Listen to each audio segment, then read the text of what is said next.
You're listening to The Hour of the Time. I'm William Cooper. The 16th century saw the rise of a very powerful society, based upon a secret cult in the mountains of Afghanistan, the Roshaniya, or the Illuminated Ones. References to the existence of this mystical fraternity exist from the time of the House of Wisdom at Cairo several hundred years before. In fact, the Roshaniya are just a later emergence of the old cult of the Assassins. It seems likely that small branches were founded in various parts of the Near and Middle East, which would account for the special usage of the names of the 8 degrees of initiation among them. The earliest figure named in the history of the cult is one Bayezid Ansari of Afghanistan, whose family claimed descent from the Ansar, the helpers who assisted Muhammad after his flight from Mecca nearly 1400 years ago. As a reward for this service, he stated his ancestors had been granted initiation into the mysteries of the Ishmaelite religion, the secret inner training which dated from Abraham's rebuilding of the temple at Mecca, the mystical Haram, to the Assassins through the Roshaniya and into Europe via the Knights Templar. Bayezid's own father, however, was known to be as narrowly conventional as anyone in the country, and one account of the rapid rise of the sect has it that Bayezid, after a period of preparation for the normal priesthood, was converted to his strange doctrine by a missionary from the Ismailis, the sectarians holding a secret doctrine supposedly handed down in the family of the Prophet, who maintained hidden lodges throughout the world of Islam, and also claimed, after the Crusades, to have penetrated with their ideas even Spain, Germany, France, and parts of Britain. However this may be, the Illuminated Ones soon became more than a headache for the governors of Afghanistan, the Mughal rulers of India, and their Persian neighbors. Not far from Peshawar, which is now in the northwest of Pakistan, Bayezid set up a small school where he carefully coached those who had been initiated by him in the knowledge of the supernatural that he claimed. A period of probation was expected from each candidate, during which he would go into periods of concealment or meditation, known as khilwat, or silence. During this time, he was to receive the illumination, which was emanated from the Supreme Being, who desired a class of perfect men and women to carry out the organization and direction of the world. Bayezid collected in this way, over a period of 3 years, about 50 staunch disciples, whom he had trained in obedience, and to whom, so we are told, he had shown a way whereby they could liberate their inner powers. Well, this meant that they were ready to follow his further instructions. These orders, according to what his opponents say, were that the whole sect would now become bandits, to prey upon the rest of the world, and all those who could not identify themselves by their secret sign were their legal and lawful prey. Little information is available from the other side, but 3 letters said to have been written from one branch to another contain in outline a plan to reshape the entire social system of the world, first taking control of individual countries one by one. And where have we heard that before? We've heard it from every one of the histories of all of these different sects of Mystery Babylon, which on the outward appearance seem to be different from each other. But on the esoteric level, are one and the same religion, with one and the same plan, with one and the same goal, all working toward that end. And the end always justifies the means. Now something does survive of the degrees of initiation. The first was Salik, or seeker, followed by Murid, disciple, Fakir, humble devotee, Arif, enlightened one, Khwaja, master, Emir, commander, Imam, priest, and Malik, chief or king. This succession does not follow the usual pattern of promotion in the Muslim mystical secret societies, the tariqas, and seems to have been specially devised for this one. In the first 3 degrees, the candidate perfected himself by repetitions of certain phrases which were believed to carry power. Examples are these: Rabba, Afrina'a, Heya, Hafida, Kwawaya. Of these words, all Arabic or Persian. The first stands for the concept of lordship, the second for creation, the third for life, the fourth for protection, and the last for absolute power.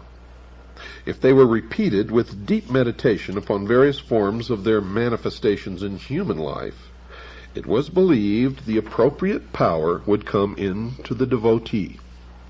Now, no special deity was worshipped, but it was believed that there was a supreme overall power, which was known by the sum of its individual powers, lordship, protection, and so on, a type of pantheism which works its way into the modern mystical societies of today.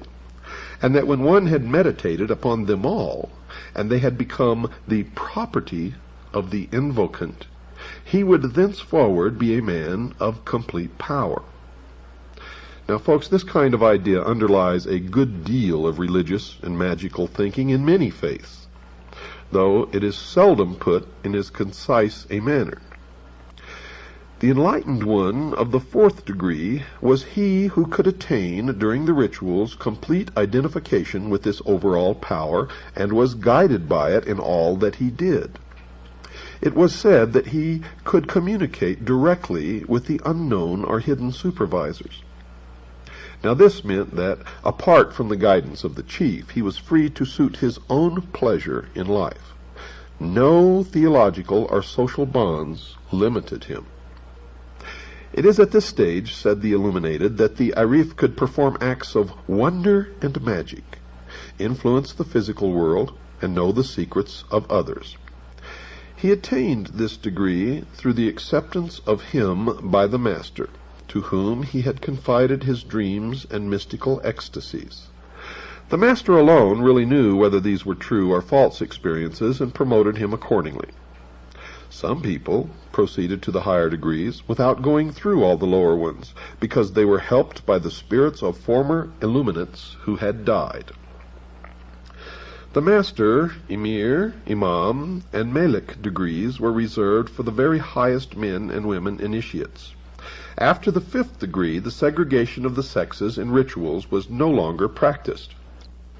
Anyone of the degree of imam and higher could start his own lodge and make his own disciples. Bayezid decided to move his headquarters into the most inaccessible mountains of Afghanistan, where he set up a large and luxurious castle, and from which he directed his military and bandit operations designed to overcome the rest of the East. His missionaries were sent far and wide, but received little official support. The cult did, however, spread among merchants and soldiers who thought that this gateway to mystical experiences was something to enter. They contributed lavishly to the chief's upkeep and his most expensive military, political, and espionage system. The heady wine of this success seems to have affected the prudence of the head illuminate more strongly than it should, for his claims became more and more extreme in public, as most usually do. There was, he now preached, no afterlife of the kind currently believed in. No reward or punishment, only a spirit state which was completely different from earthly life. The spirits, if they belonged to the order, could continue to enjoy themselves and be earthly powers, acting through living members, but that was all. The preaching of this spiritual vampirism seemed to delight his followers as much as it infuriated his enemies, because Bayezid now gave out more and more of the new doctrine based upon his no afterlife creed. Eat, drink, be merry, gain power, look after yourself. You have no allegiance except to the order, he told them, and all humanity which cannot identify itself by our secret sign is our lawful prey. The secret signal was to pass a hand over the forehead, palm inwards, the countersign to hold the ear with the fingers and support the elbow in the cupped other hand. And you can see that sign be exchanged even today in the courts of law all over the United States of America between lawyers and judges, defendants and judges, prosecutors and judges, prosecutors and defending lawyers, etc., etc., etc. Bayezid took to himself the style of Pir Roshan, or Sage of Illumination, and founded a city at Hashnagar, which was to be the center from which Illuminism was to spread all over the world. Now, each member of his following was given a new name upon entry. Does that sound familiar? And this name depended upon the guild to which he, in theory, belonged. According to Bayezid, all humanity was divided into professions. His were lamp makers. Some members were the makers, others sold lamps. Some were known as this kind of lamp, some another. Lamp of the darkness was a typical example. Among the other guilds noted are those of the builders. Does that sound familiar? Soldiers, merchants of various kinds, and scribes. They can be found today in organizations such as the American Medical Association or the American Bar Association, etc., etc. Writing in the 19th century, an Afghan scholar who was by no means fond of the society of the Roshaniya claimed that they were, in fact, an organization devoted to fighting against the tyranny of the Moguls, and that the banditry and strange doctrines attributed to them were untrue, allegations by interested parties.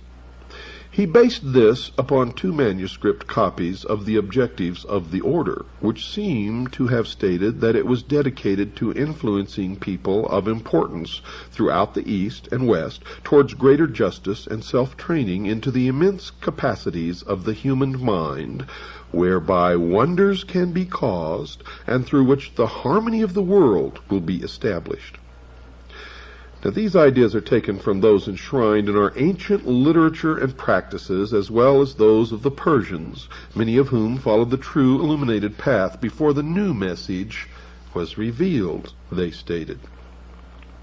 In the end, the imperial Mogul decided that something must be done about the widespread power of the militant mystics of the Hindu Kush mountains. The governor of Kabul arrested Bayezid, clapped him in irons, and paraded him through the streets to show that here was no supernatural being. To give further point to the proceedings, his hair and beard were half shaved, but this governor, Moshin Khan, was under the ascendancy of his religious guide, one Sheikh Atari, who may even have been a secret adherent of the illuminated one, for the cult was spreading with rapidity. In any case, he told the governor that Bayezid was undoubtedly a man of great and holy attainments, and that considerable suffering would inevitably attend anyone who treated this man harshly.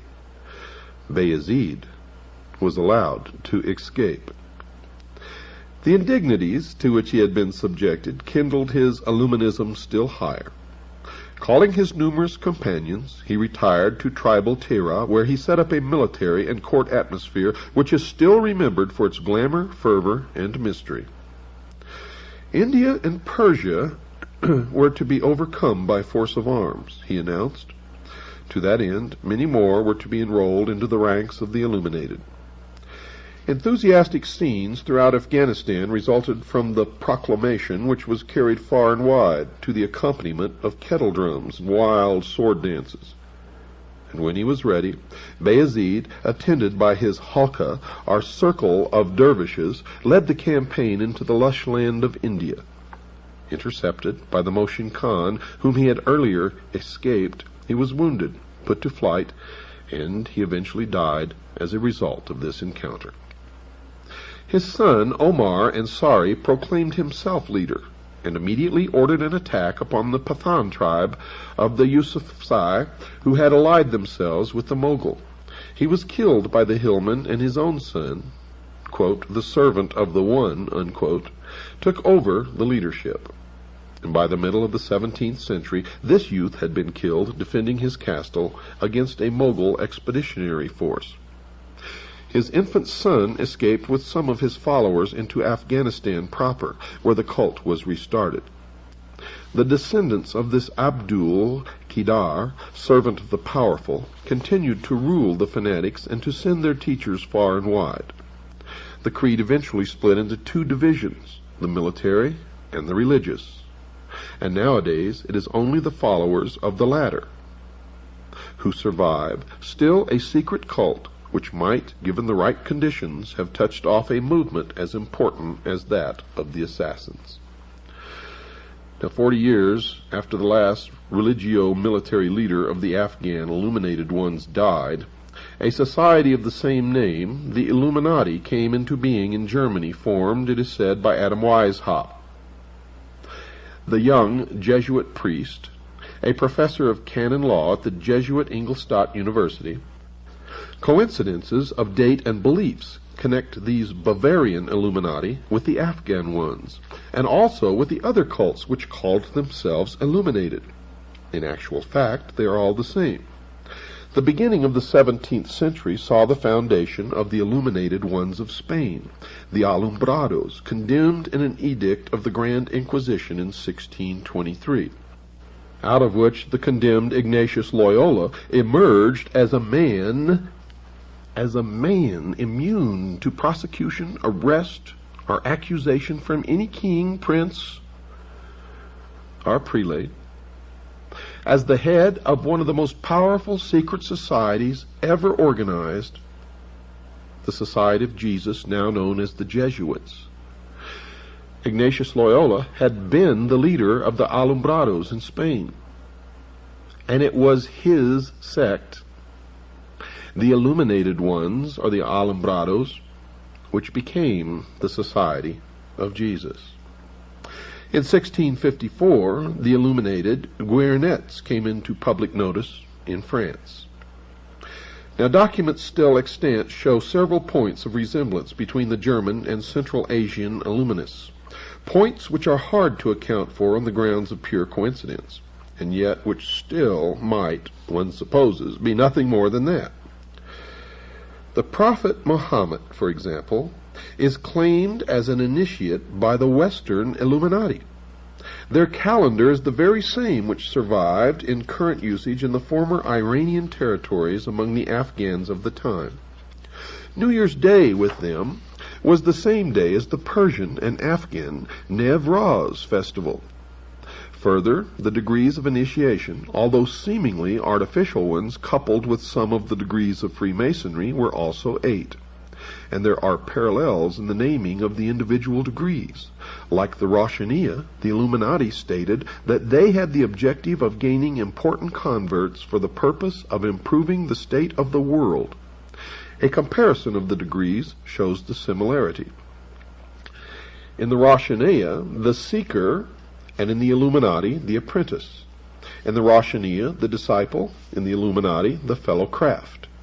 In the Roshaniya, the devotee; in the Illuminati, the master. In the Roshaniya, the enlightened one; in the Illuminati, the Illuminatus major. In the Roshaniya, the master; in the Illuminati, the Illuminatus dirigens. In the Roshaniya, the commander or emir; and in the Illuminati, prince. In the Roshaniya, priest; in the Illuminati, priest. In the Roshaniya, king or chief. In the Illuminati, king. Now, the early stages of initiation were designed to admit people into the brotherhood, to test them for reliability, and possibly to train them for responsible tasks connected with the greater diffusion of knowledge. Even in higher degrees, it seems that tests are also applied. Those who were to become priests, for example, were taken to a secret place where a throne stood, with before it the choice of priestly or royal regalia. The aspirant had to make the choice. Those who opted for the symbols of worldly power were dismissed promptly, but candidates taking up the sacred vestments were saluted with the phrase, "Hail, O Holy One." The members of this degree were considered teachers in whose hands was the training of disciples. Priests identified themselves with a secret sign. Both hands crossed were placed flat upon the head. In shaking hands, the priest extended his palm with the thumb held vertically upwards. The countersign was a fist with the thumb enclosed within it. Princes were those who could influence events at a very high level, either in academic or political affairs. The room in which the initiation to this high and secret degree was celebrated was hung with red. The garments which the prince was to wear were red and white. Now these are, of course, the colors of the Ishmaelis as well. In the ritual, the candidate is presented as a slave and states that he wants to liberate society from tyranny. The sign of the degree was the extending of both arms. As the countersign, before taking the hand of another, the prince gripped both his elbows. In 1786, a raid upon the house of an influential lawyer, Zwack, revealed secret papers connected with the order. And it is through those that many of the inner workings of the organization became known.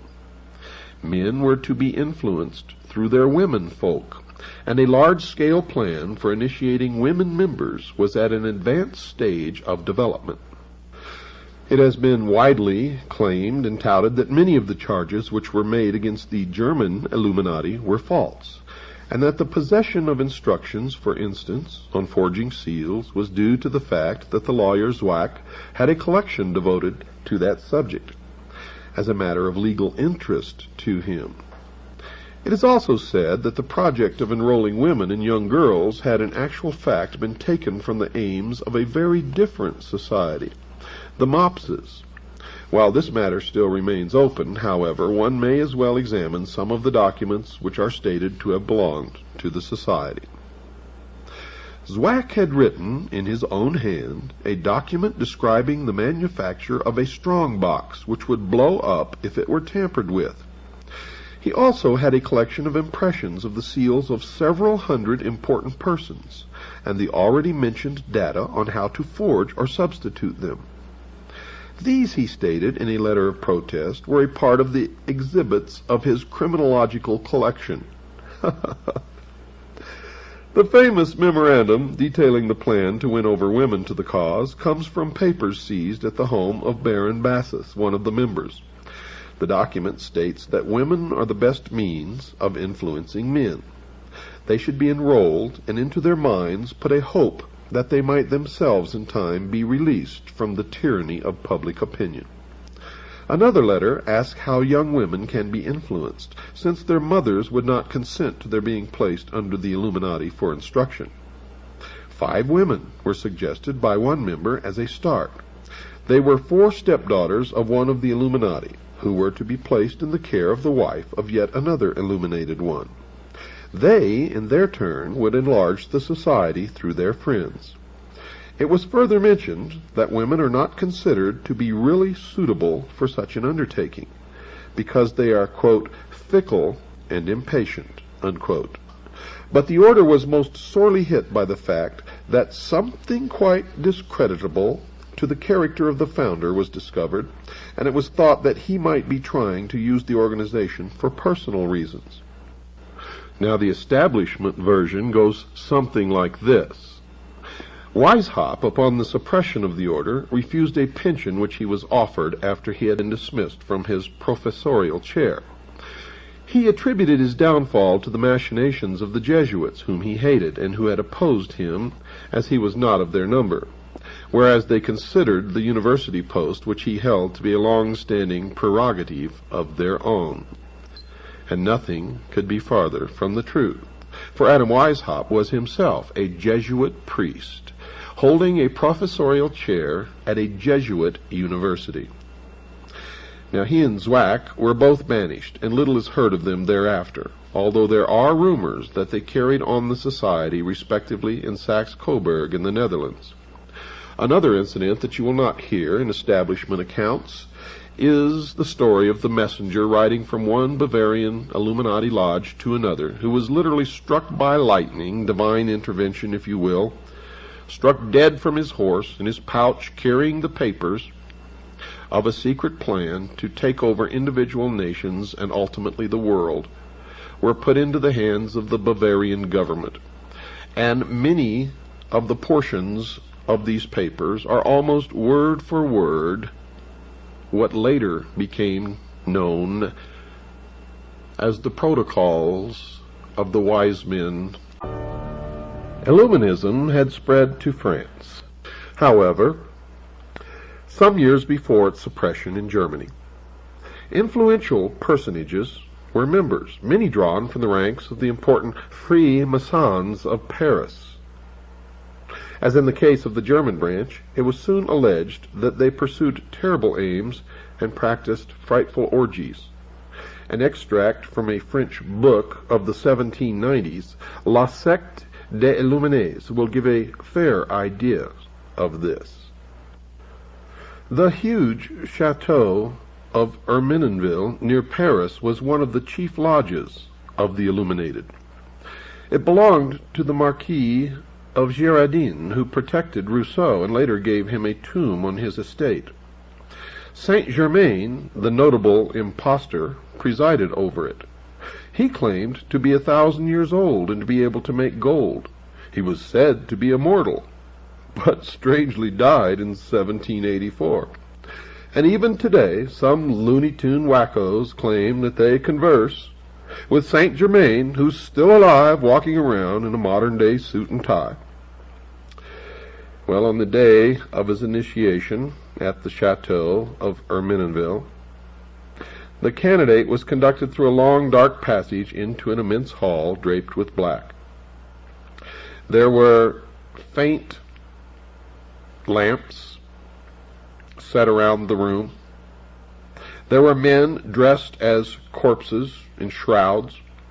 There was an altar of human skeletons which stood in the center of a large hall, and in the darkness, in the flickering low lamplight,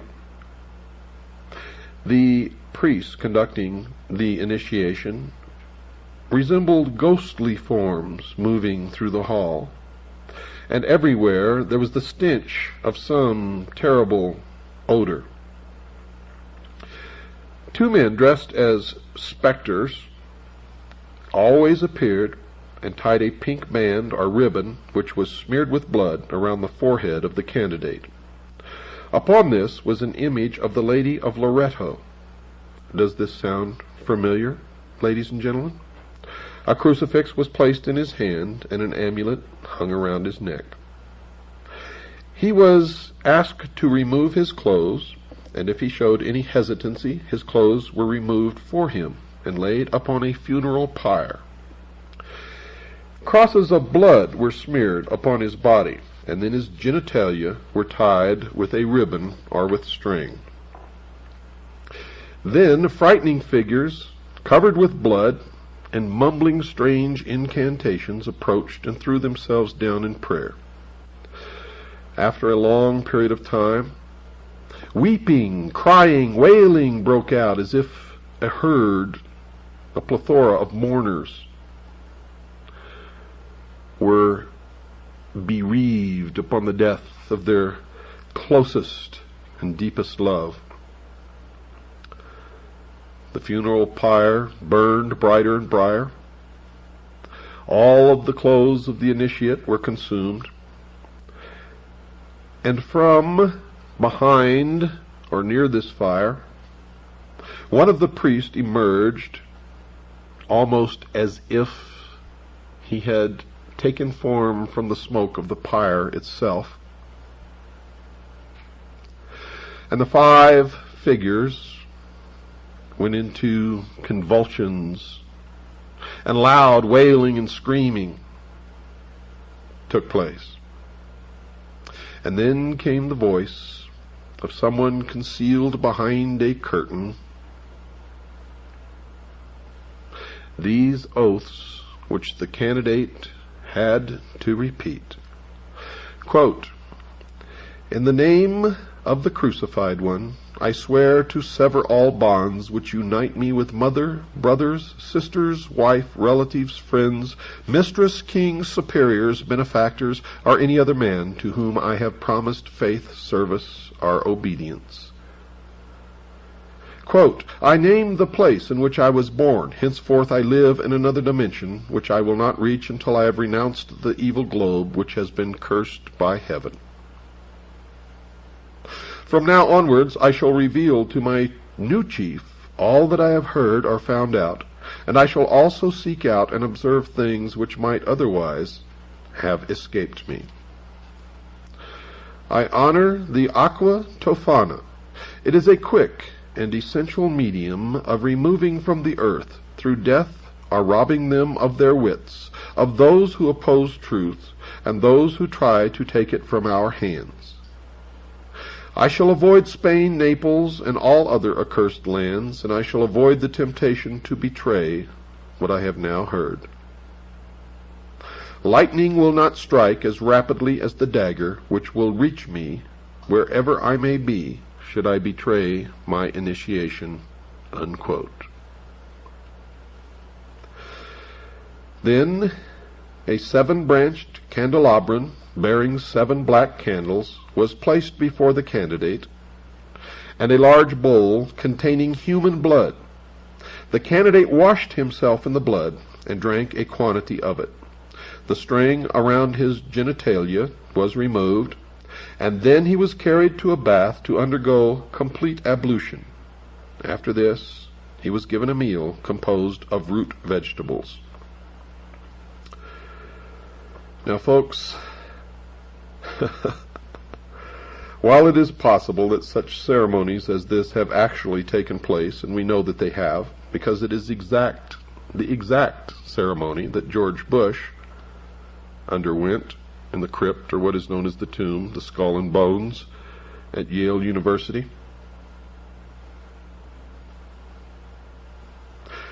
But it will be recalled that such items as human blood are generally not of the genuine variety in any society other than those reputed to be dedicated to criminal or perverted ends. Well, I have this to say: no one knows but those who actually take part in the ceremony, whether it's chicken blood or human blood or pig blood or cow's blood. And as with the initiations of other societies, there is no doubt that the candidate may have been made to believe that he was actually going through an initiation which involved horrible things of this nature, such as human blood. Initiation into the ancient mysteries was often accompanied by the exposure of the candidate to fear and other emotions in order to make him receptive to the oath or message which was to be made manifest. It has been said, folks, that the European version of the Order of the Illuminati contributed in no small measure to the development of revolutionary doctrines which eventually culminated in the Russian and other communist machines. And in fact, for those of serious study who have perused the depths of the available material, as I and others have no doubt whatsoever that communism, international socialism, is the direct product of the mystery schools of the Illuminati, as was the formation of this nation, which was guaranteed to lead us in to what is known as the New World Order, Novus Ordo Seclorum, the formation of a one-world totalitarian state ruled by benevolent despotism, is the way that they put it. And there is little doubt that the order was dedicated to the overcoming of princely power as it was then known, and to the diffusion of anti-religious ideas. And this can best be seen by examining the development of the teaching of the member as he progressed from one degree of initiation into the next. Now, folks, many young enthusiasts with a taste for mystery and a desire to fight oppression in any form were drawn through a deliberate plan from the ranks of all of the colleges and universities and from all of the other supposedly benevolent fraternal organizations. After an oath of obedience and silence had been extracted from the candidate, he was then handed over to a director or teacher, or, if you will, hierophant, to be taught that the order was one of discipline and effort, and that the final objectives were to do good through leaving aside all preconceived notions, and upon the basis of free thought, to lead mankind to salvation. But salvation granted by who? And salvation from what? That is the question that intelligent men should be asking. However, it's been my experience that most men and most women don't ask any questions whatsoever, or very few anyway. Those who managed to show that they were likely to accept the next stage in teaching were advanced to the rank in which he was made to swear that he would work under the orders of his masters without doubt or question. He would not use his critical faculties in any way, in any matter connected with such instructions. Now, in the lower ranks are the nursery for all you Blue Lodge Master Masons out there who think you know so much and are nothing more than the greatest group of followers ever conceived and let loose upon humanity. Yes, in the nursery, the member was very much in the dark as to the way in which the order was run and how it should accomplish its design of freeing the world. As he progressed, however, he found that a part of his service to the society was to gain financial and social power, and to place them at the disposal of the group. Indeed, he was expected to be a diligent Mason, and to try to gain control over Freemason funds. It was not until the 10th rite of promotion had been completed that the member was given, with the grade of priest, certain definite knowledge. And now today, in the order known as the Scottish Rite, this information is not given until the candidate actually reaches the 30th degree, according to the actual writings of the man who was the Grand Commander of all Freemasonry of the world and of the Scottish Rite of Freemasonry in the United States, Mr. Pike, General Pike. Well, this knowledge included the fact that the Illuminati were proposing to destroy princes and prelates throughout the world, and were to remove forever the feeling of local nationality from the minds of men. Another goal was to destroy all existing religions. The ways in which this was to be done involved infiltrating high positions in education, administration of government, the military, and, of course, the press. The very highest degrees showed that the rationalism and materialism of the thinkers who developed it were determined to stamp out all belief in religion, God, and any faith in a deity, the initiate was told, were human inventions, and they had no meaning whatsoever. Now, this was developed further, and the member who arrived at the highest position in the order, or that designated as Rex or King, learned that he was now the same as any king, on the same level, with the same rights and the same divine right of rule, and that all men were capable of equal advancement. But all men were not equal. Hence the need for kings over man was an illusion perpetrated by those in power, and this perpetration was to be broken at all costs. And the highest, or the man who sat at the head of the council of hidden supervisors, made up of 9 members, was designated as Rex Mundi, or literally translated, King of the World. In their machinations to overthrow, topple the kings and queens of all of the countries of the world from their thrones, they established the United States of America in the English colonies in the New World, and its ultimate goal, its secret destiny, was to be the catalyst to bring into the world what they called the Great Society or the New World Order. And it certainly worked, dear listeners.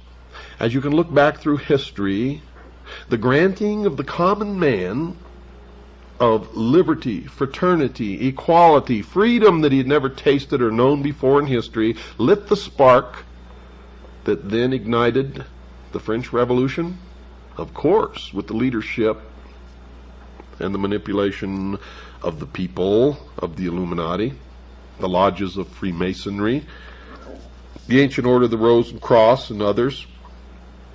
At the highest level, are all the same, with the same goals. And this spark of revolution spread throughout the world. And until we all grow up and learn how to stop this, it will continue. As the secret societies propel us, manipulate us, deceive us, lie, operating in secret, infiltrating everything decent and good that man has ever built, destroying it from within, bringing closer and closer their goal of what they believe to be a utopia on earth, a one-world, totalitarian, socialist order. They hope to create the world where they will rule, as being the ones who possess the only truly mature minds. They will establish a council of advisors to a world charismatic political and religious leader who will be the outward rule, but he will really take his orders from this benevolent despotism, this council of learned elders, and everyone on the face of this earth will be under total control for every 24-hour period of their lives. There will be one world religion catering to the needs of man, not man obeying the laws of any god. The general rule will be, as has been touted many, many times by these people, do as thou wilt shall be the whole of the law. And even murder will be considered to be a learning experience, provided that the perpetrator actually learns something. People who exhibit violent tendencies as a matter of normal behavior on their part will simply be eliminated. Ladies and gentlemen, I hope this is beginning to come together and make sense to you. If it doesn't, as yet, we have a long, long way to go, as you have probably already begun to understand. Now, folks, we are at the current time $1,800 in the hole for airtime. If you want this program to stay on the air, we had better start receiving some donations from your end. Now, those of you who have been donating, and some of you have sent sizable contributions to WWCR to pay for airtime, we sincerely thank you.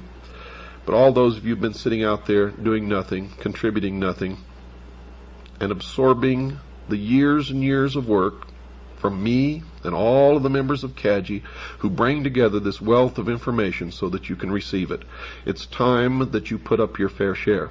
So send it in now. You can send it in to the address given at the end of this program, and while you're at it, ask for a packet of information and you'll get it. or you can call Stan at 602-56